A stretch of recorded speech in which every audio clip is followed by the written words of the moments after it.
Herkese merhaba arkadaşlar.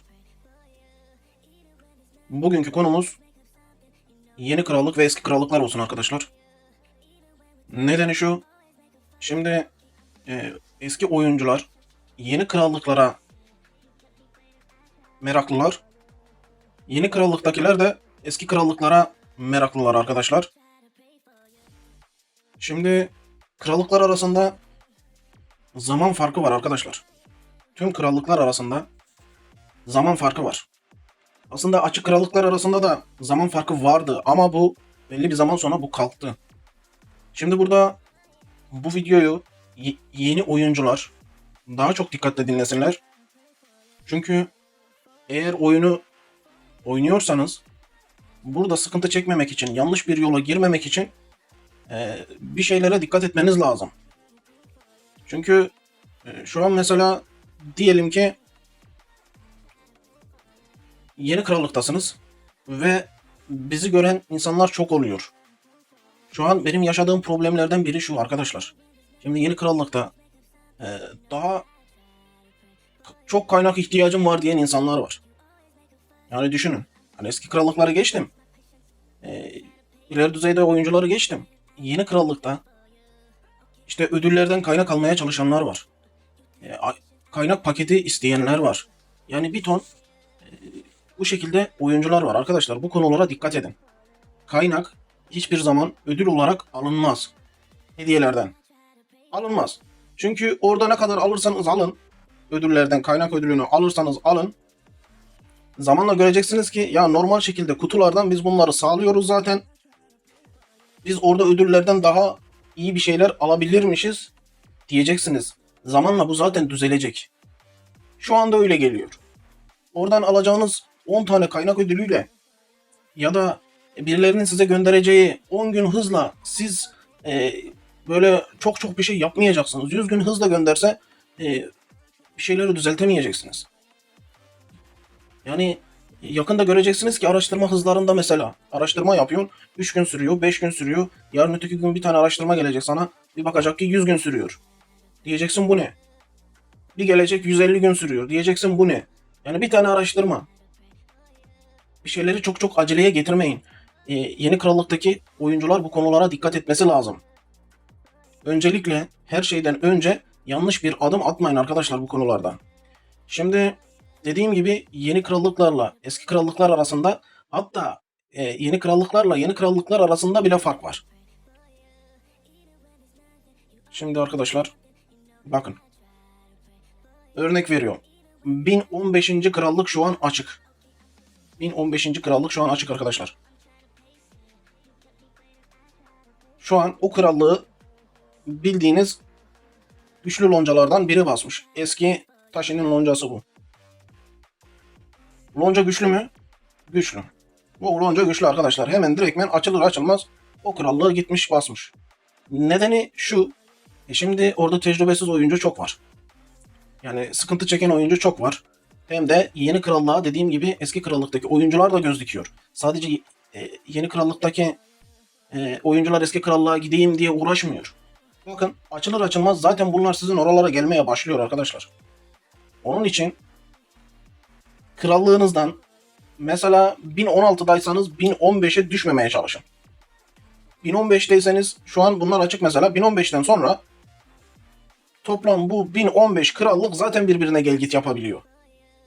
Yani illa ki sizin krallığınız bir gün açılacak. O zaman gidin istediğiniz yere. Çünkü artık sizin krallıkta açılmış krallık olacak. Açık krallık olacak. Ama o zamana kadar ben hızlıca bir şeyler yapayım diye uğraşmayın. Yani şu şekilde söylüyorum. Tabi oyun anlamında işte normal oynuyorsunuz ya da paralı oynuyorsunuz orasına karışmıyorum ama ondan hariç belli bir yol alırken e, olduğunuz yerlerde bir şeyler yapmaya çalışın. Kendi krallıklarınızda Türk loncasında oynarsanız, yabancı loncada oynarsanız bu size kalmış bir şey. Ama dediğim gibi canım sıkılıyor burada. İşte yalnız kaldım, şöyle oldum falan. Eski krallığa gelirseniz bakın benim yaşadığım şeylerden bahsediyorum. Şimdi beni gören benim krallığıma gelmek istiyor. Yeni oyunculardan benim krallığa gelmek isteyen çok var. Zor tutuyorum gelmesin diye. Çünkü ben her zaman şunu söylüyorum. Eski oyuncular her zaman şunu söyler arkadaşlar size.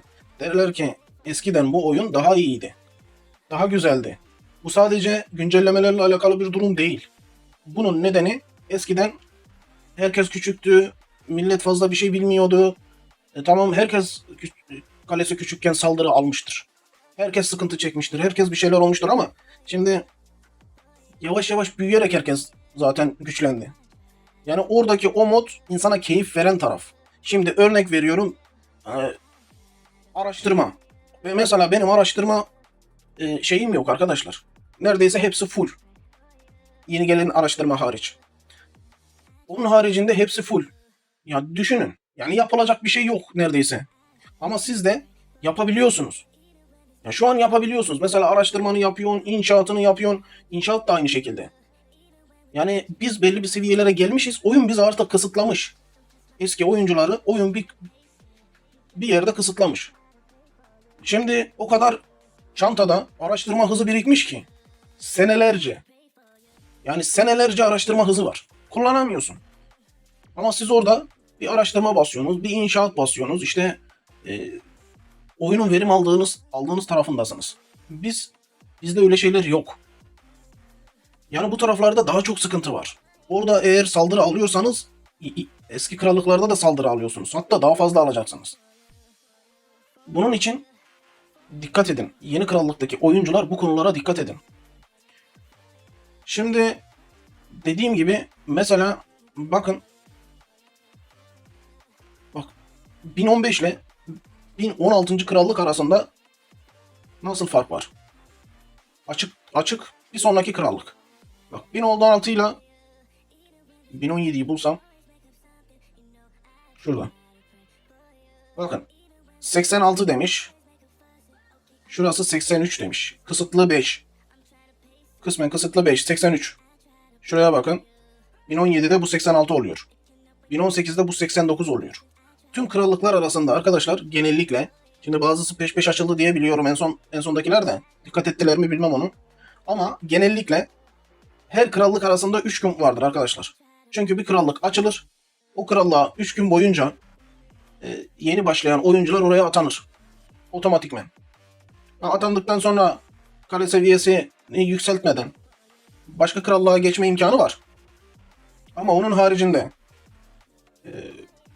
dediğim gibi böyle 3 günlük aralıklarla fark var arkadaşlar. Şu an yeni krallıklarda. Ki bu gitgide devam ediyor. Şimdi şurada şöyle bir muhabbet var. Bakın 1018, 1019. krallık. Kısmen kısıtlı 4, 2 gün var diyor. Kısmen kısıtlı 5, 89 gün diyor. Şimdi bu ne? Nasıl ötekine geçiyor? Bu 1019'daki kısıtlı 4, 2 gün sonra kısmen kısıtlı 5'e geçecek arkadaşlar. 5'e geçtikten sonra da aynı kapalı krallık olmaya devam edecek. Ama bu 5'ler açılmaya yakın olan krallıklar. Ne kadar başlara gelse kısıtlı 4, kısıtlı 3, kısıtlı 2, kısıtlı 1 bu şekilde gidiyor arkadaşlar bu krallıklar. Dediğim gibi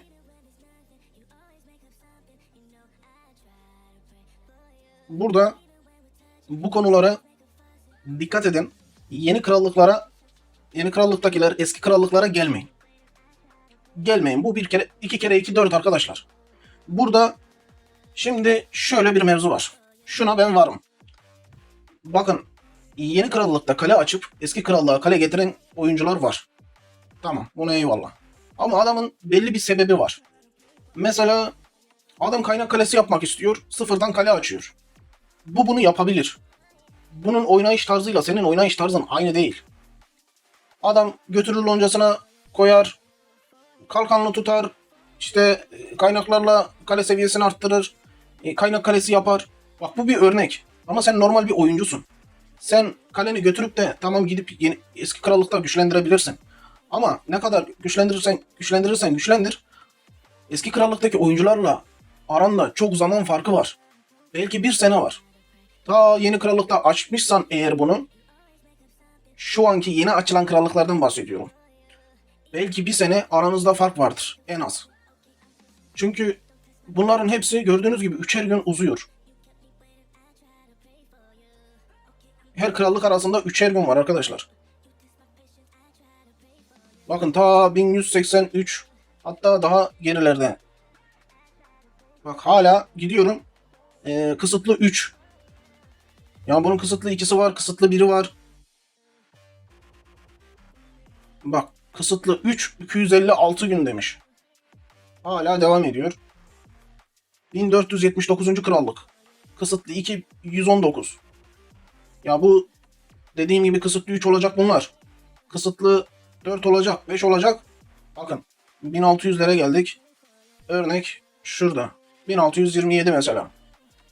Kısıtlı 1, 161 gün. Ya bu 161 gün geçtikten sonra düşünün bu kısıtlı 2 olacak arkadaşlar.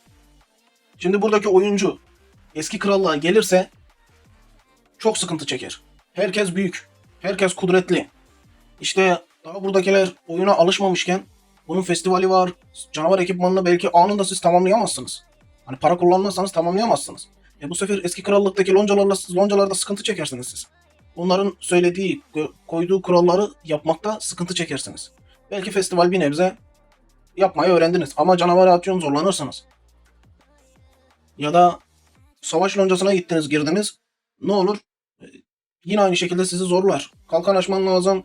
KVK'da mesela görev yapman lazım. Ama kendi krallığınızda bunu belki ritmini uydurursunuz. Hani kaynak toplama falan filan. Şimdi eski krallıklardaki çoğu kişi kaynak toplamayı bıraktı bile. KVK anlamında diyorum. Çoğu üs, hisar gibi şeylerde takılıyor. Bunun için arkadaşlar bu şekilde adım atmayın. Eski krallıklarda gözünüz olmasın. Kendi krallıklarınıza bakın. Hatta yeni krallıklarda bile örnek veriyorum. Bakın 1626 mesela. Buradan kalkıp da 1500'lere gitmeyin. O bile sıkıntı. Niye? Senin bu adamlarla atıyorum 3 ay belki 3 ay, 4 ay, 5 ay aranda fark var. Yani bu daha yeni bir krallık. O öteki bahsettiğim krallık daha eski bir krallık. Onunla da aranda fark var.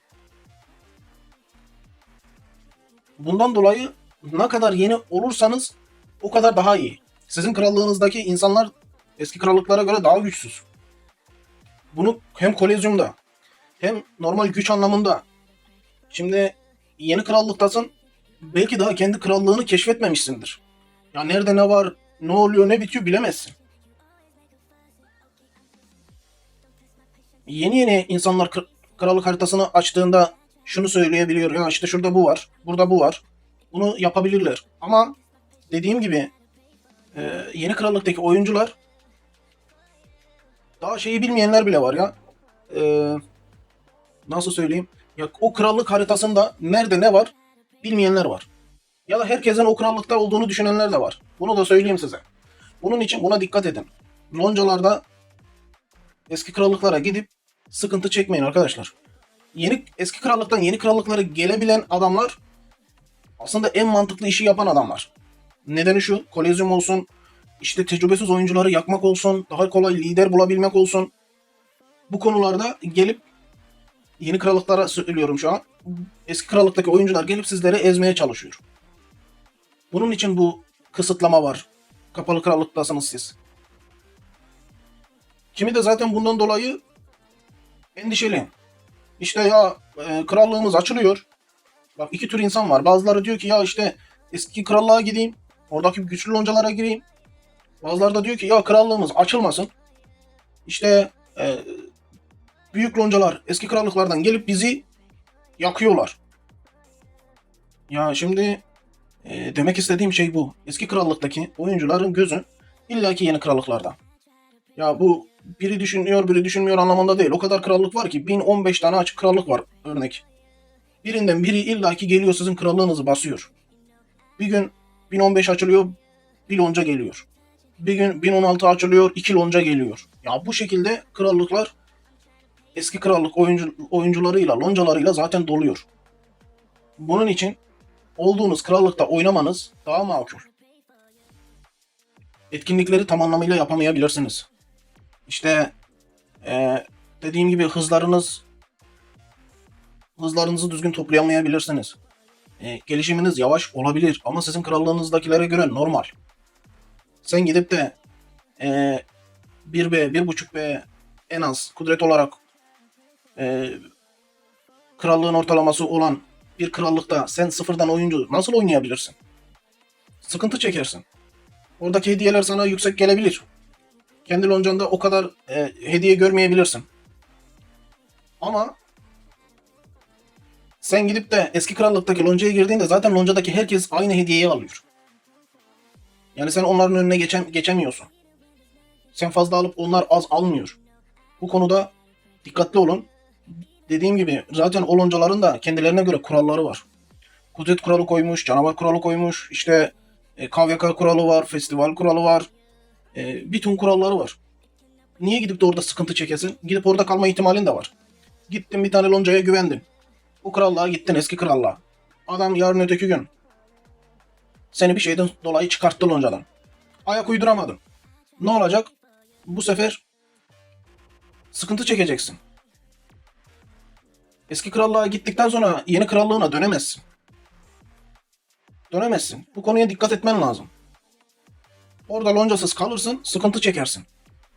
Bunun için kendi krallığınızda düzgün bir şekilde lonca bulun. Türk de olsa, yabancı olsa da düzgün bir loncada oynamaya çalışın. Görevlerinizi yapın. Loncalar ne istiyorsa onu yapın. Kendi krallığınızda dediğim gibi birkaç tane lonca vardır. Oyuna dikkat etmezsin. Zamanına düzgün vermezsin. Yarın öteki gün aklın başına gelir. Adamlar da seni o zamana kadar atmış olur. Bu sefer loncasız kaldım. Yani bu konulara başlı başına dikkat edin. Bakın hepsi arasında, bak yeni krallıklar arasında dolanıyorum. Hepsi arasında o kadar fark var ki, o kadar zaman farkı var ki. Şurada mesela 1606 ile 1607 arasında aynı gün açılmış krallık. Kural burada değişmiş örneğin. 3 gün 3 gün verirken burada değişmiş. Niye? Bu da işte bazen çok fazla oyuncu oyuna yükleniyor. Bu sefer de sürekli atıyorum 2 tane 3 tane krallık aynı anda açılıyor. Bakalım bir 1608, 1607 bunun arasında 3 gün hala var. 134'e 131, 609, 610. Şurada 2 tane krallık aynı anda açılmış arkadaşlar. 2 krallık aynı anda açılmış. Şurada 12 ile 13 aynı anda açılmış.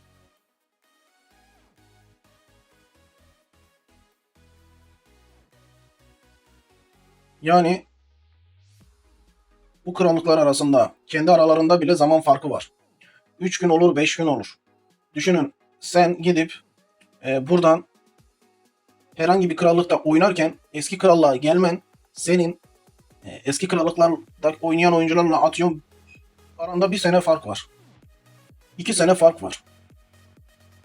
Şöyle örnek vereyim daha güzel. Düşünün yeni başlamışsınız. Şu an yeni başladığınız, bu sene başladığınızı düşünün ve benim krallığıma geldiğinizi düşünün. Sizinle benim oyundaki farkım 9 sene. 9 sene. Az bir zaman mı? Yani gelip bizlere yetişme imkanınız zor. Yapamazsınız. Para harcamanız lazım. Sıkıntı çekersiniz. Bundan dolayı arkadaşlar yeni krallık ve eski krallık diye bu oyunda ayrışma var. Eski krallıktakiler örneğin 1015 krallık loncalar istedikleri gibi tabi kudretlerine bağlı birbirleri arasında gidebiliyorlar. Bunun haricinde açılmamış krallığa eski oyuncular gelemezler. Yeni krallıktan eski krallığa giden oyuncu geri kendi krallığına dönemez. Bu konuya dikkat edin. Sonra sıkıntı yaşamayın. Şimdi bir bakalım kaç tane krallık var? 1750 diyelim. En son ne olmuş? Şu an bakalım.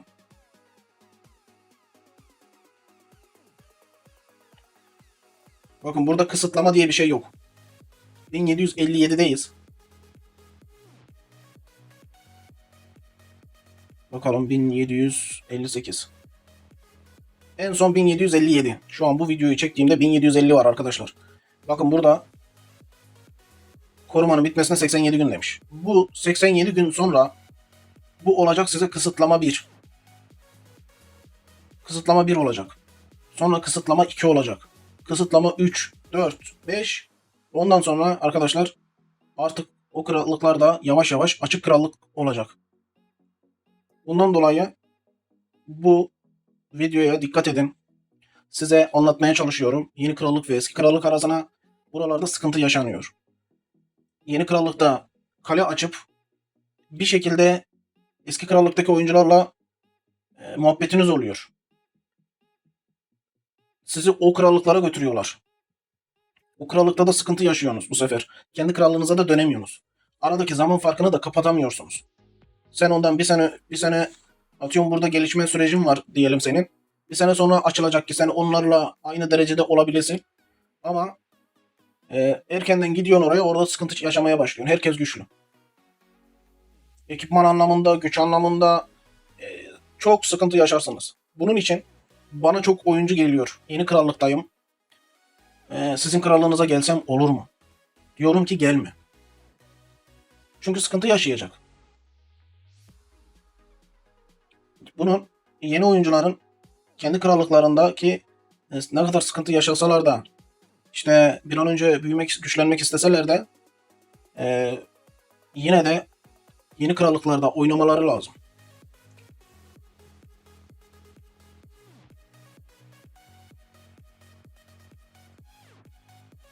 Şimdi ne kadar oyun yasaklasa da arkadaşlar şu konuya da dikkat edin. Diyelim ki yeni krallıkta kalem var, sıfırdan açmışsın, oynuyorsun. Eski krallıktaki oyunculara denk geldin. Adam mesela kalesini satıyordur. Şimdi şöyle bir şeyler dönebilir diye size söylemek istiyorum. Siz yeni krallıktasınız mesela, adam eski krallıkta. Size bunu söylemeden size kalesini satabilir. Bu konuya dikkat edin. Mesela gözünüze geldi, ya işte ben e, büyük kale buldum, alayım onu kendi krallığıma götüreyim yaparsınız. Kaleyi aldıktan sonra kendi krallığınıza götüremezsiniz. Kimisi söyler bunu, kimisi de söylemez arkadaşlar. Bu konulara dikkat edin. İnsanlara güvenmekte acele etmeyin. Çünkü burası sosyal bir platform. Kimin ne yapacağı belli değil. Kandırırlar yani. Kalırsanız eski krallıkta, bu sefer eski krallıkta oynarsanız dersiniz ki ya benim burada ne işim vardı? Ben kalemi loncamın başına götürmek istiyordum dersiniz. Bu şekilde sıkıntılar yaşarsınız. Bunun için güç dengelerine dikkat edin. Oyunda yeni olabilirsiniz. Keyfine bakın, zevkine bakın. Her şey zamanla olacak. Dediğim gibi hediyelerden kaynak almaya çalışmayın. Bu zamanla bir an önce kaynağınızı kullanıp, hızınızı kullanıp bir şeyler yapmanıza gerek yok. Bunu hafiften zamana yayabilirsiniz. Çünkü diyelim ki hızlıca hızlarını kullandın. Yarın ne kullanacaksın? Ama bunu zamana yaysan, etkinlikleri yapsan, bir şeyler yapsan yani planlı olarak bu şekilde sürekli hiç kaynağın bitmeden, hiç hızının hepsini harcamadan yavaş yavaş zaten gelişip gideceksin. Onun için diyorum ki arkadaşlar, acele etmeyin. İlla ki zamanla siz de güçleneceksiniz. Sıkıntı her yerde yaşanıyor. Eski krallıktaki oyuncuların da hepsi sıkıntı yaşıyor. Ondan dolayı arkadaşlar, olduğunuz krallık en makul olanıdır. Onun haricinde ne kadar aşağı inerseniz inin, daha güçlü oyuncularla karşılaşma olasılığınız yüksek. Bu konulara dikkat edin. Sonra pişman olursunuz. Bakın gidiyorum. Bir ton krallık var. Ve hepsi açılmayı bekliyor. Ya açılınca da ne olacak? Dediğim gibi eski krallıktaki oyuncular, adam mesela 1015 dedik değil mi? 1015 bak. Şunu baz alın arkadaşlar. 1015. Bakın adam gelmiş krallığa. Bak bunlar 1015. krallığa gelmiş çökmüşler. Ben bu krallığa gelsem mesela, adam bir sene önce diyelim ki oynamıştır. Oyuna başlamıştır bu krallıktaki. Ben 9 seneliyim. Arada mesela 8 sene fark var. Aradaki mevzuyu kavrayın diye söylüyorum. İlla ki o günler gelecek. Yine arada fark olmuyor mu? Oluyor. Ama o zamana kadar adam sana mühlet veriyor. İşte kale seviyeni illaki yükseltmiş oluyor. Kudretin belli bir seviyelere gelmiş oluyor. Ama bir ilk açılan krallık gibi olmuyor. Ama burada o kadar sıkıntı yaşamıyorsun. Adam bir geliyor, sen 1B'sin, adam 1B. Böyle de olabiliyor yani. Çünkü kudrette bir plan muhabbeti var. Adam herkesin belli bir planda kudretini aslında tutması lazım. Herkes biraz cozutmuş. kudret anlamında basıp gitmeye çalışıyor da bu sıkıntılı bir olay aslında. Örneğin ben bu kudretlerdeysem ben zaten 5-6 sene önce de bu kudretlerdeydim. Neden? Göç ederken sıkıntı yaşamayayım. Gideceğim yerlere rahatça gideyim diye bu kudretleri de sürekli tutuyorum ki bu bana yetiyor. Yani zamanla bir şeyleri kavrama açısından sizin için önemli olacak. Acele etmeyin. Şimdi eski krallıktaki oyuncular da gördüğünüz gibi arkadaşlar hemen yeni krallığa çökmüşler. Bu 1016'da olsa oraya çökecekler. Başka krallık da olsa oraya illaki çökecekler arkadaşlar.